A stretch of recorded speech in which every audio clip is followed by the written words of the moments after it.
నమస్కారం ఘంటారా వారికి స్వాగతం. ముందుగా ప్రధాన అంశాలు. సింహాచలంలో గోడ ప్రమాద మృతులకు పూర్తయిన పోస్ట్మార్టం. ఒకే కుటుంబంలో 4 చనిపోవడంతో తీవ్ర విషాదం.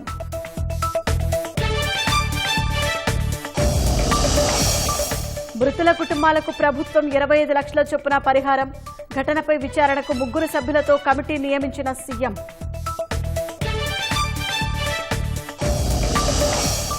నెల్లూరు జిల్లా పోతిరెడ్డిపాలెంలో ఇంట్లోకి దూసుకెళ్లిన కారు. 6 దుర్మరణం, మృతుల్లో 5 మెడికోలు.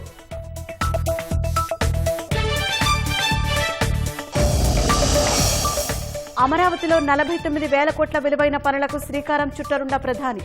ఇతర ప్రాజెక్టులకు వర్చువల్ విధానంలో శంకుస్థాపన, ప్రారంభోత్సవాలు. కులగణనపై కేంద్ర ప్రభుత్వం కీలక నిర్ణయం. జనాభా లెక్కలతో పాటు చేపట్టేందుకు కేబినెట్ ఆమోదం.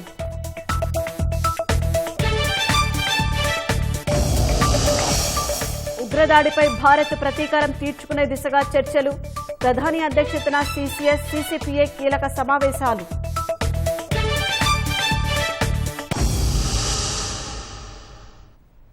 సింహాద్రి అప్పన్న సన్నిధిలో క్యూలైన్లలో నిలిచిన భక్తులపై గోడ కూలడంతో జరిగిన ప్రమాదంలో మృతి చెందిన 7 మృతదేహాలకు శవ పరీక్ష పూర్తయింది. అనంతరం మృతదేహాలను వారి కుటుంబాలకు అప్పగించారు. ప్రమాదంలో ఒకే కుటుంబంలో 4 మృతి చెందడం తీవ్ర విషాదాన్ని నింపింది.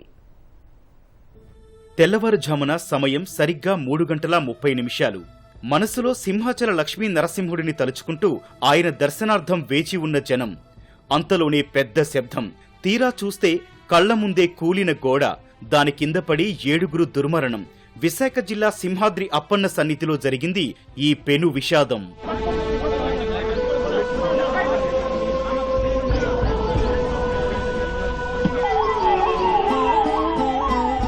సింహాచలం వరాహ లక్ష్మీ నరసింహస్వామి చందనోత్సవం సందర్భంగా తెల్లవారుజామున భక్తులు పెద్ద ఎత్తున తరలివచ్చారు. ఆ సమయంలో వాతావరణం ఒక్కసారిగా మారి ఉరుములు, మెరుపులు, భారీ ఈదురుగాలులతో వర్షం కురిసింది. సింహగిరి బస్టాండ్ నుంచి ఎగువకు వెళ్లే మార్గంలో షాపింగ్ కాంప్లెక్స్ వద్ద 300 టికెట్ క్యూలైన్ పై సిమెంట్ గోడ కూలింది.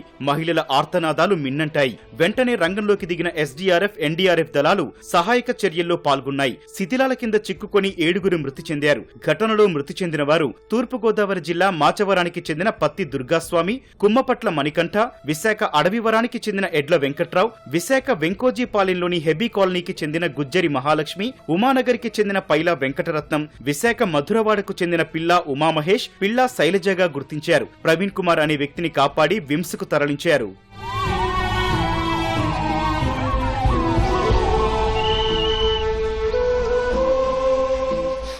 రాగానే 45 years ఎడ్ల వెంకటరావు అంటే మేము మా వాళ్ళు కాదని అనుకున్నాం ఫస్ట్ ఆఫ్ ఆల్. తర్వాత వీళ్ళందరూ చూసి, మా హస్బెండ్ వీళ్ళందరూ న్యూస్ లో చూసి లేదమ్మా వీళ్ళే అని చెప్పి ఒకరికి అన్ని ఐడెంటిటీ కార్డ్ వైజ్ గా వీళ్ళు ఫోన్ చేశారు. చేయగానే మా చిన్నానికి ఫోన్ చేశారు. అప్పుడు అలా తెలిసింది అతను మా అన్నయ్య అని. మేమైతే ఎక్స్పెక్ట్ చేయలేదు. బాబుకు మొన్నే మ్యారేజ్ చేశారు, ఇంకొక అబ్బాయి ఉన్నాడు. ఇదంతా మాకు మేమైతే తేరుకోలేని కండిషన్ అండి. అందరిది అన్ని కాడికి వెళ్ళిపోతాను, అన్ని కాడికి వెళ్ళిపోతాను, చచ్చిపోతాను. నేనేం చేసేది అమ్మ కొడుకు కోసం, నన్నేం చేస్తాను నా కొడుకు. ఇప్పుడు నా కొడుకుని నేనే రమ్మిది మాయదారు. చెల్లూరండి, నేను ఇంకా లేవలేదు. అప్పటికి నాకు ఉదయాన్ని తెలిసిందండి. ఏంటండి ఇంత ఘోరం. ఈ ఘటనలో మృతి చెందిన ఉమామహేష్, శైలజ, వెంకటరత్నం, మహాలక్ష్మి ఒకే కుటుంబానికి చెందినవారు. ఉమామహేష్, శైలజ దంపతులు కాగా వెంకటరత్నం శైలజకు తల్లి, మహాలక్ష్మి శైలజకు మేనత్త. 3 ఏళ్ల క్రితం ఉమామహేష్, శైలజకు వివాహం జరిగింది. ఇద్దరు సాఫ్ట్వేర్ ఉద్యోగులు. వీరిద్దరూ టీడీపీ నాయకుడు, నాటక కళాకారుడు పిల్లా రాంబాబు సోదరుడి కుమారుడు, కోడలు. నిజరూప దర్శనం కోసం వెళ్లిన వీళ్లు 4 చనిపోవడంతో కుటుంబ సభ్యులు, బంధువులు కన్నీరు మున్నీరుగా విలపించారు.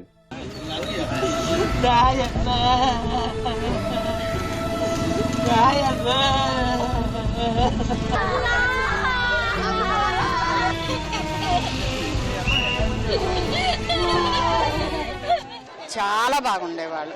అందుకే దేవుడు దృష్టిలో కూడా కోపం వచ్చి అందరిని తీసుకుని వెళ్ళిపోయారు. వాళ్ళ మదర్ చాలా మంచి ఆవిడ, ఆమె బాగుండేది. అందరూ బాగానే ఉండేవారమ్మా. చాలా బాధాకరంగా ఉంది మేడం. మేము అసలు ఇలాగ ఎక్స్పెక్ట్ చేయలేదు, ఇలా అవుతారని కూడా.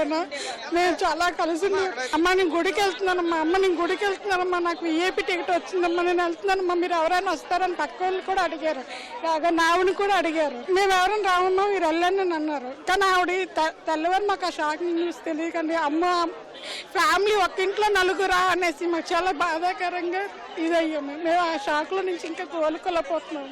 దయచేసి వాళ్ళకి న్యాయం చేయండి, మేము అంతకన్నా ఇంకేమీ కోరుకోలేదు. విశాఖ కేజీహెచ్ మార్చురీలో మృతదేహాలకు పోస్టుమార్టం పూర్తి చేసి కుటుంబ సభ్యులు బంధువులకు అప్పగించారు. హోంమంత్రి అనిత పోస్టుమార్టం జరిగే వరకు అక్కడే ఉండి మృతుల బంధువులను ఓదార్చారు. ప్రభుత్వం అండగా ఉంటుందని ధైర్యం చెప్పారు. ఒకటే కోరుకుంటున్నా, ఇది దురదృష్టవశాత్తు జరిగింది. దీని వెనకాతల ఏదైనా నిర్లక్ష్యం ఉంది అని మాకు తెలిసిన వెంటనే ఇమీడియట్ గా వాళ్ళ మీద చర్యలు తీసుకునే బాధ్యత కూడా తీసుకుంటాం. దీనికి 3 కమిటీ కూడా గౌరవ ముఖ్యమంత్రి గారు వేశారు. నివేదిక వచ్చిన వెంటనే వాళ్ళ మీద కూడా చర్యలు ఉంటాయని మీ అందరికీ కూడా తెలియజేసుకుంటున్నాం. ఇలాంటి సంఘటనలు పునరావృతం కాకుండా చూసుకునే బాధ్యత కూడా మా అందరి మీద ఉంది. రాజకీయాలు వద్దండి ఈ టైంలో. నేను ఒకటే కోరుకుంటున్నాను, రాజకీయాలు వద్దు. వీలైతే సాయం చేయండి, వీలైతే ఆ కుటుంబానికి బాసటగా నిల్చోండి, భరోసా ఇవ్వండి. అంతే తప్పించి ఇక్కడికి వచ్చి రాజకీయాలు చేసే పరిస్థితి తెచ్చుకోకూడదని రాజకీయ నాయకులకి, ప్రజాప్రతినిధులకి అందరికీ కూడా సవినయంగా వేడుకుంటున్నాను. సింహాచలంలో గోడ కూలి 7 చనిపోవడంపై ప్రధాని Modi, CM Chandrababu, deputy CM సహా పలువురు ప్రముఖులు దిగ్భ్రాంతి వ్యక్తం చేశారు. మృతుల కుటుంబాలకు ప్రధాని 2 లక్షల రూపాయలు ప్రకటించగా 25 లక్షల పరిహారం ఇస్తామని రాష్ట్ర ప్రభుత్వం ప్రకటించింది. సింహాచలంలో గోడ కూలి 7 మరణించిన దుర్ఘటనపై ప్రధాని మోదీ తీవ్ర దిగ్భ్రాంతి వ్యక్తం చేశారు. మృతుల కుటుంబాలకు ప్రగాఢ సానుభూతి తెలిపారు. క్షతగాత్రులు త్వరగా కోలుకోవాలని ఆకాంక్షించారు. ప్రధానమంత్రి జాతీయ సహాయ నిధి నుంచి మృతుల కుటుంబాలకు 2 లక్షలు, గాయపడిన వారికి 50,000 చొప్పున పరిహారం ప్రకటించారు. సింహాచలం ప్రమాద మృతుల కుటుంబాలకు రాష్ట్ర ప్రభుత్వం 25 లక్షలు, గాయపడిన వారికి 3 లక్షల చొప్పున పరిహారం ప్రకటించింది. బాధిత కుటుంబ సభ్యులకు దేవాదాయ శాఖ పరిధిలోని అవుట్సోర్సింగ్ విధానంలో ఉద్యోగం ఇవ్వనున్నట్లు తెలిపింది. గోడ కూలి 7 మృతి చెందడం తీవ్రంగా కలచివేసిందని సీఎం చంద్రబాబు ఆవేదన వ్యక్తం చేశారు.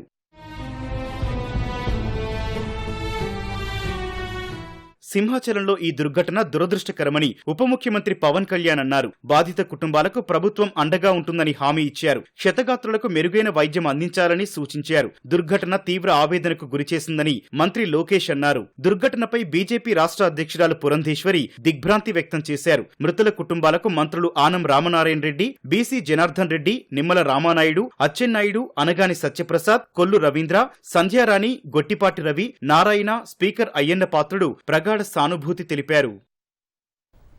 సింహాచలం ఘటనపై విచారణకు 3 ఉన్నతాధికారులతో కమిటీ ఏర్పాటైంది. పురపాలక శాఖ ముఖ్య కార్యదర్శి Suresh Kumar, Eagle chief Akey Ravikrishna, irrigation శాఖ ఇంజనీరింగ్ చీఫ్ వెంకటేశ్వరరావులతో కమిటీ ఏర్పాటు చేశారు. 72 గంటల్లో ప్రాథమిక నివేదిక ఇవ్వాలని కమిటీకి సీఎం చంద్రబాబు ఆదేశించారు.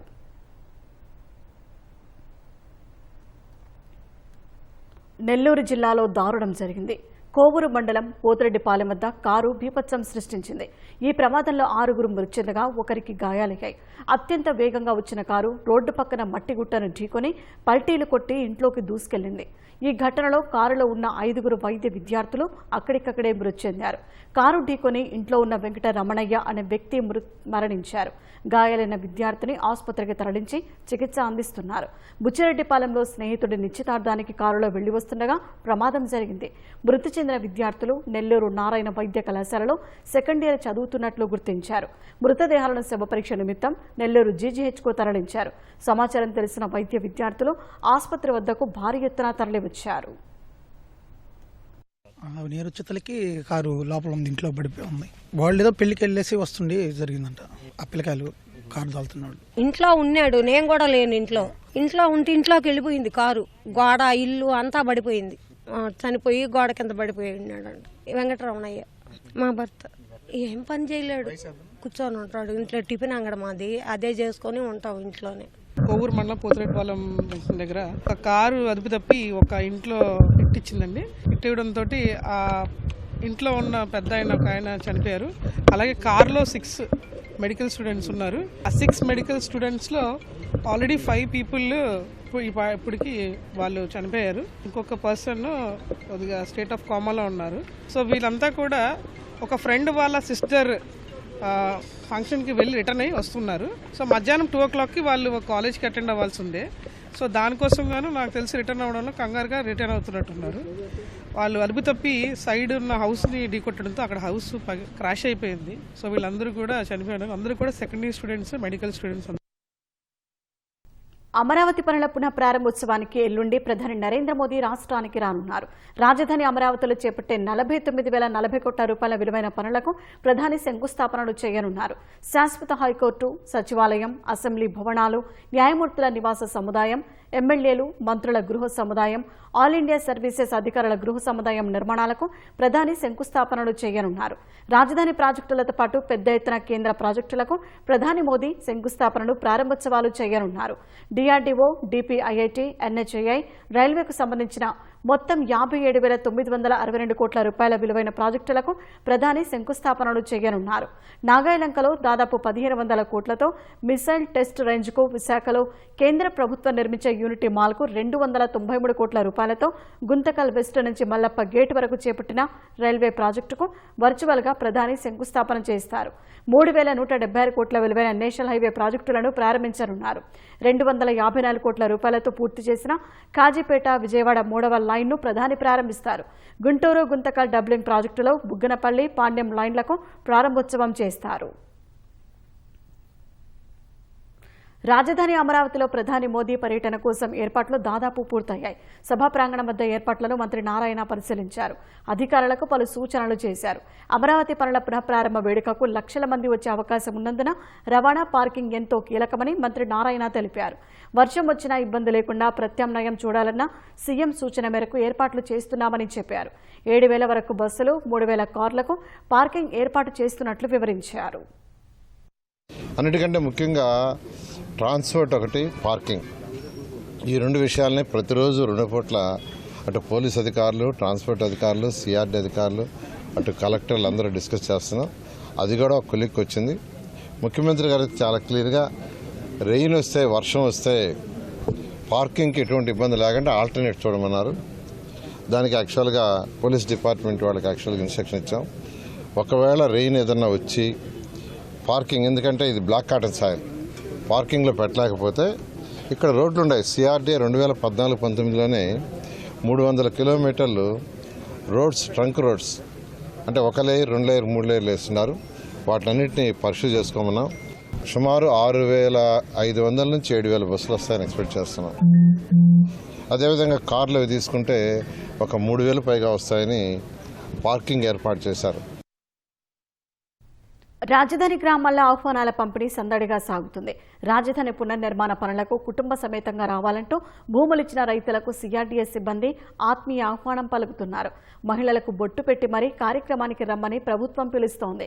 ప్రధాన వేదిక ముందు రైతుల కోసం ప్రత్యేకంగా 3 గ్యాలరీలు ఏర్పాటు చేశారు. మధ్యాహ్నం 2 గంటల్లోపు కేటాయించిన స్థానాల్లో కూర్చోవాలని సూచిస్తున్నారు. ఆహ్వాన పత్రికతో పాటు తప్పనిసరిగా ఫోటో గుర్తింపు కార్డును తీసుకురావాలని, ఫోన్లు, అగ్గిపెట్టెలు, ఎలక్ట్రానిక్ పరికరాలు, మంచినీటి సీసాలు, కెమెరాలు, హ్యాండ్ బ్యాగులు తదితర వస్తువులను తీసుకురావడం నిషేధమని సూచనల్లో వెల్లడించారు. రాష్ట్రంలోని అన్ని వర్గాల ప్రజలు, యువత ఆకాంక్ష తీరే విధంగా రాజధాని నిర్మాణం ఉంటుందని సీఎం చంద్రబాబు వెల్లడించారు. రాష్ట్రంలో అన్ని ప్రాంతాల అభివృద్ధి ఎన్డీఏ లక్ష్యమన్నారు. అమరావతి నిర్మాణం ద్వారా వచ్చే ఆదాయంతో రాష్ట్రంలో అభివృద్ధి, సంక్షేమ కార్యక్రమాలను మరిన్ని చేపట్టవచ్చన్న సీఎం రాజధాని స్వయం ఆధారిత ప్రాజెక్టుని వచ్చే 3 ఏళ్లలోనే మౌలిక సదుపాయాలన్నీ కల్పిస్తామని చెప్పారు. తెలుగుదేశం ఎంపీలు, ఎమ్మెల్యేలు, నేతలు, బూత్ స్థాయి కార్యకర్తలతో టెలికాన్ఫరెన్స్ నిర్వహించిన సీఎం మే 2న జరగనున్న పునఃప్రారంభ కార్యక్రమానికి పెద్ద సంఖ్యలో తరలిరావాలని పిలుపునిచ్చారు. రాజధానిలో చేపట్టే 49,000 కోట్ల పనులకు మోదీ శంకుస్థాపన చేస్తారని, దీంతో పాటు రాష్ట్రంలో మరో 57,962 కోట్ల విలువైన ప్రాజెక్టులకు శంకుస్థాపనలు, ప్రారంభోత్సవాలు చేస్తారన్నారు. గత పాలకులు 3 రాజధానుల పేరుతో రాజధానిని నిర్వీర్యం చేశారన్న సీఎం రాష్ట్ర ప్రజలు, రాజధాని రైతుల పోరాటానికి ఇప్పుడు ఫలితం లభించిందన్నారు. గత ప్రభుత్వంలో విధ్వంసానికి గురైన రాష్ట్రాన్ని పునర్నిర్మిస్తామని ఎన్నికల ముందు చెప్పామని, రాష్ట్ర ప్రజలు ప్రజలు మా అమరావతి అని గర్వంగా చెప్పుకునేలా నిర్మిస్తామని చెప్పారు. దేశంలో అత్యధిక పెట్టుబడులు రాష్ట్రానికే వస్తున్నాయని, విశాఖలో టీసీఎస్ ద్వారా భారీగా ఉద్యోగాలు లభిస్తాయని తెలిపారు. భోగాపురం విమానాశ్రయాన్ని శరవేగంగా నిర్మిస్తున్నామని, శ్రీ సిటీలో ఎల్జీ కంపెనీ 5,000 కోట్లతో పెట్టుబడులు పెట్టనుందని వివరించారు. విశాఖలో ఉర్సా కంపెనీ పెట్టుబడులు పెట్టేందుకు ఎకరా 1,50,00,000 కేటాయిస్తే 99 పైసలకే ఇచ్చామని వైసీపీ తప్పుడు ప్రచారం చేసిందని, ప్రజలకు వాస్తవాలు చెప్పి తప్పుడు ప్రచారాలను తిప్పికొట్టాలని సూచించారు. సాక్షి మీడియాలో ఎప్పుడూ తప్పుడు వార్తలే రాస్తారని, వైసీపీ నేతలు చేసిన తప్పులు ఎవరూ చేయలేదని ధ్వజమెత్తారు. వైన్, మైన్, శాండ్, ల్యాండ్ ఇలా అన్నింటిలోనూ దోచుకున్నారని దుయ్యబట్టారు. ప్రతి ప్రభుత్వ కార్యక్రమంలో 3 పార్టీల కార్యకర్తలు పాల్గొనాలన్న చంద్రబాబు, ప్రభుత్వానికి ఎంత ప్రాధాన్యత ఇస్తానో కార్యకర్తలు కూడా అంతే ఇస్తారని స్పష్టం చేశారు. సింహాచలంలో గోడకూలి 7 భక్తులు చనిపోవడం బాధాకరమన్న సీఎం, సంఘటన స్థలానికి వెళ్దామంటే భక్తుల దర్శనాలకు అంతరాయం కలుగుతుందని స్థానిక నేతలు చెప్పడంతో అమరావతి నుంచే సమీక్షించారని తెలిపారు. యువతకు నైపుణ్యాభివృద్ధి, సాధికారతకు యూనిసెఫ్తో మంత్రి నారా లోకేష్ సమక్షంలో రాష్ట్ర ప్రభుత్వం ఒప్పందం చేసుకుంది. దీని ద్వారా 2 లక్షల మంది విద్యార్థులకు వ్యాపార నైపుణ్యాలను పెంపొందించడమే లక్ష్యమని మంత్రి లోకేష్ తెలిపారు. ఈ ఒప్పందం ప్రకారం ప్రభుత్వం యూనిసెఫ్తో కలిసి 3 యువశక్తి అభివృద్ధి కార్యక్రమాలను ప్రారంభించింది. ఈ మేరకు ఉండవల్లి నివాసంలో జరిగిన కార్యక్రమంలో ఏపీఎస్ఎస్డీసీ, యూనిసెఫ్ యువ ప్రతినిధులు లోకేష్ సమక్షంలో ఎంఓయూపై సంతకాలు చేశారు. ఈ ఒప్పందం ద్వారా యూనిసెఫ్, ఏపీఎస్ఎస్డీసీ పరస్పర సహకారంతో youth for social impact, youth hub, passport to earning కార్యక్రమాలను అమలు చేయనున్నారు. ఇంటికో వ్యాపారవేత్త స్వర్ణాంధ్ర లక్ష్య సాధనకు ఇవి ఎంతగానో తోడ్పాటును అందించనున్నాయని లోకేష్ అన్నారు. యూత్ ఫర్ సోషల్ ఇంపాక్ట్ ద్వారా పాలిటెక్నిక్, డిగ్రీ, ఇంజనీరింగ్ అభ్యసించే 2 లక్షల మంది యువతకు వ్యాపార నైపుణ్యాలను పెంపొందించనున్నారు. ఉద్యోగ సృష్టి, సమస్యల పరిష్కార నైపుణ్యాలు పెంపొందించేందుకు UNICEF global up shift framework ద్వారా శిక్షణ ఇవ్వనున్నారు. యూత్ హబ్ ద్వారా ఆంధ్రప్రదేశ్ నైపుణ్యం పోర్టల్తో అనుసంధానించిన బహుభాషా డిజిటల్ వేదిక ద్వారా యువతకు ఉద్యోగాలు, నైపుణ్యాభివృద్ధి, వాలంటీర్షిప్ అవకాశాలను కల్పించనున్నారు. పాస్పోర్ట్ టు ఎర్నింగ్ కార్యక్రమం ద్వారా 15 నుంచి 29 సంవత్సరాల మధ్య గల యువతకు ఉచితంగా అంతర్జాతీయ స్థాయిలో డిజిటల్ ప్రొఫెషనల్ నైపుణ్య శిక్షణను అందిస్తారని వివరించారు. విజయవాడ ఏపీసీసీ కార్యాలయం ఆంధ్రరత్న భవన్ వద్ద తీవ్ర ఉద్రిక్తత నెలకొంది. ఉద్రిక్తతల మధ్య ఏపీసీసీ అధ్యక్షులు షర్మిలను పోలీసులు అరెస్ట్ చేశారు. మోదీ శంకుస్థాపన చేసిన ఉద్దండరాయనిపాలెంలో పర్యటించాలని నిర్ణయించిన షర్మిలను తొలుత గన్నవరంలో హౌస్ అరెస్ట్ చేశారు. అనంతరం కాంగ్రెస్ కార్యాలయం వద్ద ఆమె నిరసన దీక్షకు దిగారు. అంతలోనే ప్రధాని మోదీపై షర్మిల అనుచిత వ్యాఖ్యలు చేశారంటూ బీజేపీ కార్యకర్తలు ఏపీసీసీ కార్యాలయంలోకి దూసుకెళ్లారు. కార్యాలయంపై గుడ్లతో దాడి చేశారు. దీంతో ఉద్రిక్త పరిస్థితి ఏర్పడింది. పోలీసులు జోక్యం చేసుకుని వారిని అదుపులోకి తీసుకున్నారు. బీజేపీ కార్యకర్తలపై చర్యలు తీసుకోవాలని షర్మిల పోలీసులతో వాగ్వాదానికి దిగారు. మోదీ మోసాలను నిలదీస్తే దాడి చేయడమేంటని ఆగ్రహం వ్యక్తం చేశారు. తనను ఉద్దండరాయనిపాలెం ఎందుకు వెళ్లనీయరో సీఎం వద్దనే తేల్చుకుంటానంటూ బయలుదేరేందుకు యత్నించిన షర్మిలను పోలీసులు అరెస్ట్ చేసి గన్నవరం విమానాశ్రయానికి తీసుకెళ్లారు. అక్కడి నుంచి హైదరాబాద్కు పంపారు. విజయవాడ శివారు కంకిపాడలో మాజీ మంత్రి దేవినేని ఉమామహేశ్వరరావు కుమారుడి వివాహ వేడుకకు తెలంగాణ సీఎం రేవంత్ రెడ్డి హాజరయ్యారు.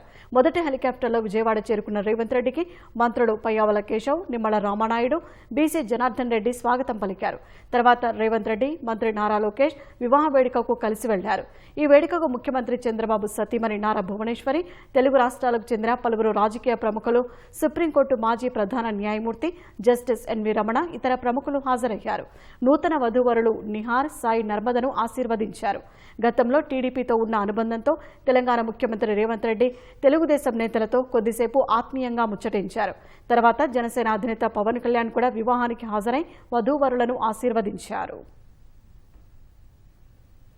దేశంలో కులగణనపై కేంద్ర ప్రభుత్వం కీలక నిర్ణయం తీసుకుంది. వచ్చే జనగణనలో కులగణన అంశాన్ని చేర్చాలని కేంద్ర కేబినెట్ నిర్ణయించింది. ప్రధాని నరేంద్ర మోదీ అధ్యక్షతన జరిగిన మంత్రివర్గం సమావేశంలో ఈ నిర్ణయం తీసుకున్నట్లు భేటీ అనంతరం కేంద్ర సమాచార ప్రసార శాఖ మంత్రి అశ్విని వైష్ణవ్ వెల్లడించారు. కులగణన విషయంలో కాంగ్రెస్ వైఖరిపై ఆగ్రహం వ్యక్తం చేశారు. కులగణనను ఆ పార్టీ రాజకీయంగా వాడుకున్నట్లు విమర్శలు చేశారు. దేశంలో పలు మౌలిక సదుపాయాల ప్రాజెక్టులకు మంత్రివర్గం ఆమోదం తెలిపినట్లు చెప్పారు. మేఘాలయ, అసోం జాతీయ రహదారుల ప్రాజెక్టులకు ఆమోదం తెలిపినట్లు వైష్ణవ్ వెల్లడించారు. 22,846 కోట్ల రూపాయలతో షిల్లాంగ్ నుంచి సిల్చార్ వరకు హైస్పీడ్ కారిడార్ ప్రాజెక్టుకు ఆమోదం తెలిపినట్లు పేర్కొన్నారు.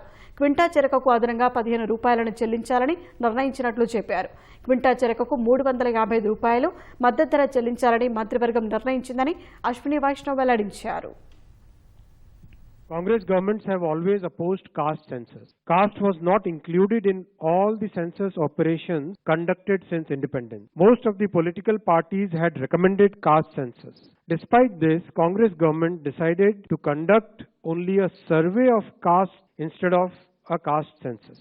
It is well understood that Congress and its India alliance partners have used caste census only as a political tool. Some states have done this well, while some others have conducted such surveys purely from a political angle in a non-transparent way.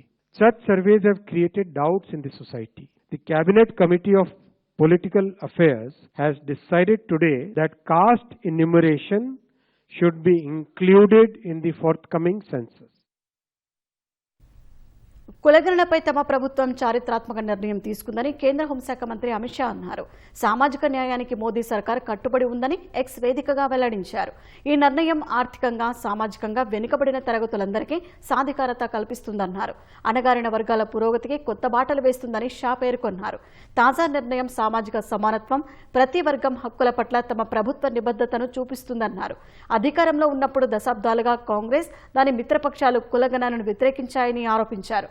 అదే ప్రతిపక్షంలోకి రాగానే దానిపై రాజకీయాలు చేశారని షా మండిపడ్డారు.